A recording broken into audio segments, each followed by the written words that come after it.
मित्रांनो लोक माझ्या मागे या. तिथं बसलाय. गेला झाडावरती गेला. मित्रांनो हा एक बघा माझ्या समोर हा एक ओरिएंटल गार्डन लिझर्ड आहे. आपण त्याला सरडा बोलतो, पण मित्रांनो काही ठिकाणी याला रक्तपिपासू पण म्हणतात. आता तुम्हाला दिसतोय का त्याच्यात डोक्याचा आणि मानेचा जो रंग आहे तो तपकिरी रंग आहे, पण तो झाडाशी जो मिळजाळ जुळता आहे, कारण हा आपला रंग बदलू शकतो.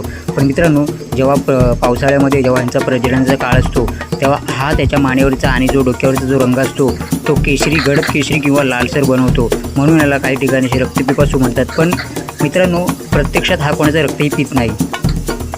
मित्रांनो या सरड्यांचा स्वभाव अतिशय लाजाळू असतो. जरा माणसांची चाहूल लागली तर हा झाडाच्या फांदीला लपून बसतो किंवा पळूनही जातो.